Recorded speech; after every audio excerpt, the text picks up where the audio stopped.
Hello tout le monde, j'espère que vous allez bien. Cette fois-ci, on se retrouve pour ma troisième vidéo au Pérou, après le Machu Picchu et Rainbow Mountain, qui ont été deux activités extraordinaires.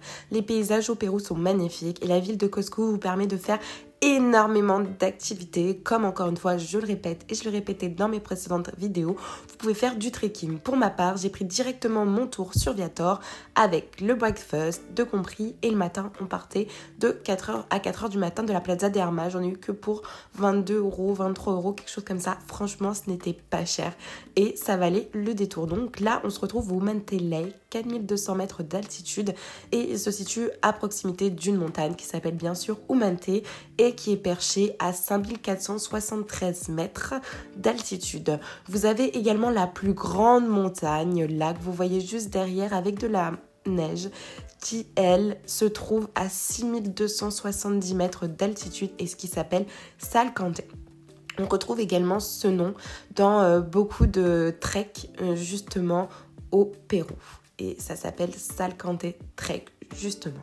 Donc là, le matin, j'ai pris un breakfast. Moi, je vous conseille de prendre un breakfast assez conséquent, mais pas trop, parce que la randonnée est épuisante, j'en pouvais plus. Vous faites à peu près 7,5 km, donc ça veut dire 3-4 km pour monter et 3-4 km pour descendre. La descente est bien sûr plus facile et je rappelle que vous pouvez également faire la montée donc en cheval ou alors en motorbike.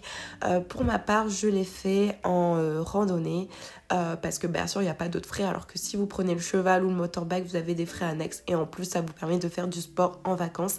Et la randonnée, c'est quelque chose que j'aime énormément faire mais que je ne fais malheureusement pas assez en France.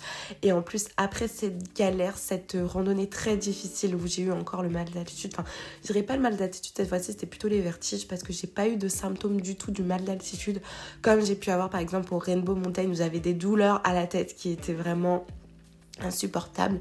Donc j'ai pris bien sûr la coca leaf, donc du thé comme d'habitude, et la guide nous a passé encore une fois l'huile essentielle qui permet justement d'éviter ce mal d'altitude là encore une fois.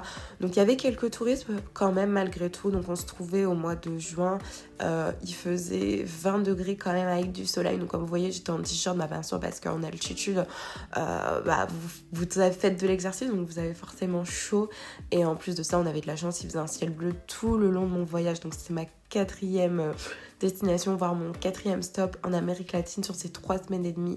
Et franchement, mais que du plus, Cusco et le Pérou. Je ne sais pas quoi vous dire, mais vous avez énormément de choses à faire. Vous en avez pour tous les goûts, toutes les couleurs. Vous avez également des villes à proximité à voir comme Lima avec le désert. Voilà, vous n'allez pas vous ennuyer. Moi, je vous conseille de faire un détour au Pérou au moins une fois dans votre vie.